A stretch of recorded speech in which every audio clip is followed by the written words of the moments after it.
voilà, mais bon, c'est vraiment pour mettre de Non, l'avant mais Buchanan, merci Reg beautiful, pour et ce but voilà. parce que je pense que c'est représentatif, je pense, de ce que va nous annoncer Nilton. C'est un joueur qui provoque beaucoup.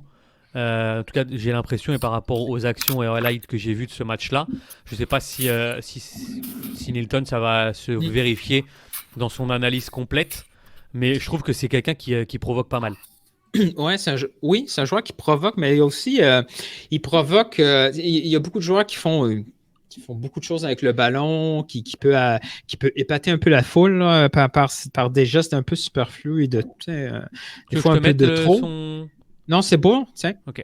Mais ce qui est intéressant avec Buchanan, souvent, c'est que ce qu'il fait, c'est souvent très, très utile à l'équipe pour se créer à lui-même des occasions pour les autres. Là. On l'a vu au premier match, une belle occasion créée pour Ballot. Là, l'occasion qu'il a créée encore contre Haïti qui aurait dû donner le but de la victoire. On en avait parlé, on l'avait présenté, Buchanan, comme un joueur qui était très polyvalent. C'est un ailier de formation qui peut jouer sur les deux côtés. Au Canada, il joue essentiellement à gauche.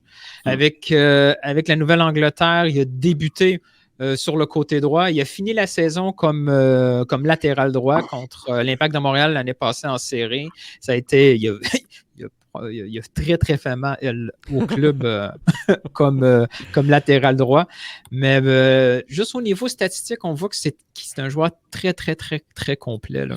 Ouais. Comme style de jeu, il se retrouve dans les tops là, de la ligue dans sa position, autant au niveau Mais dans quelle de son position, jeu. Nilton, excuse-moi, offensif là alors hein?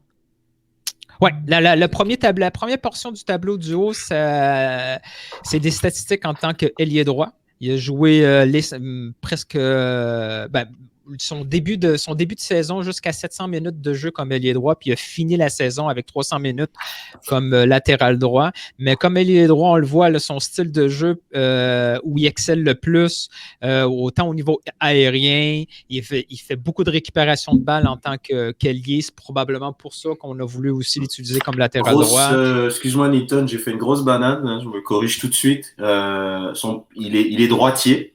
C'est parce que je l'ai vu Ouais. faire beaucoup d'actions du pied gauche, donc j'ai vraiment cru qu'il était gaucher, mais il est droitier. Je précise Exact. parce que dans ma description de but, j'avais dit qu'il était gaucher, mais il est bien droitier. Pardon, je voulais corriger ça. Puis on voit, là, il est très fort aussi dans sa présence dans la boîte. C'est un joueur qui dribble. Tu sais, un jeune joueur comme ça, à sa deuxième année, je pense, en MLS, il se retrouve dans les meilleurs au niveau des dribbles comme ailier. C'est assez remarquable. Et aussi son travail défensif comme ailier, on le voit, là, le rating de 79, il fait beaucoup de travail défensif. C'est probablement pour ça que Bruce Arena... Il court beaucoup. Il court et il gagne ses duels. Quand on voit les duels, son rating au niveau des duels, les ground duels out of possession, c'est quelqu'un qui va récupérer beaucoup, beaucoup de balles. Et une fois qu'il est déplacé comme latéral droit, on le voit là, son efficacité, il va chercher d'autres efficacités au niveau du dribble. Là. Il se place dans le top dans la MLS au niveau des dribbles.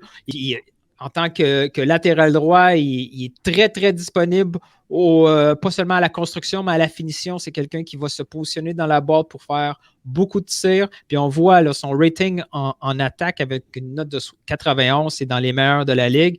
Et au niveau de sa qualité défensive, comme latéral droit, on le voit, il a augmenté dans les meilleurs de la ligue. Donc, il y a des statistiques hyper intéressantes, autant pour la position offensive qu'à sa position défensive. C'est un joueur, c'est sûr qu'avec 300 minutes, c'est pas nécessairement un échantillon très, très haut pour établir quoi que ce soit, mais un jeune joueur comme ça qui va chercher des belles statistiques en MLS contre une confrontation, une opposition beaucoup plus forte qu'on le voit là en qualification pour les Jeux Olympiques. C'est nettement le joueur le plus important dans cette sélection-là. Tout passe par Buchanan. Ça fait du bien de voir ces Canadiens, voir autre chose que des jeunes Américains performer. C'est un gars qui, éventuellement, s'il peut connaître une grosse saison à MLS, c'est probablement sa dernière saison à MLS. Il pourrait attirer parce que c'est très à la mode les joueurs nord-américains. Il peut jouer à des positions où des Canadiens ont déjà performé, des Américains ont déjà performé. Fait qu'un Buchanan comme ça qui joue bien en U23 puis qui pourrait causer encore plus de tort en MLS, je le vois éventuellement faire le saut en Europe Voilà, très rapidement. Là. C'est pour reprendre la question de Marco, mais est-ce qu'il a déjà été approché? Est-ce qu'on sait ce qu'il a déjà été annoncé sur certains clubs, par exemple? J'ai pas vu d'histoire ou de lien. Je suis allé voir aussi par qui était représenté comme agent. C'est pas nécessairement un agent qui a déjà des connexions en Europe. Là, comme par exemple, c'est pas. Il aurait pu être représenté, par exemple, par l'agent de Jonathan David, donc ça aurait été beaucoup plus facile de faire des liens. Là. Mais c'est sûr qu'il est scouté au tournoi olympique, là. Ce genre de tournoi, c'est sûr que les scouts qui y vont. Une bonne présence cette semaine, c'est sûr que ça va augmenter beaucoup sa valeur. Ben,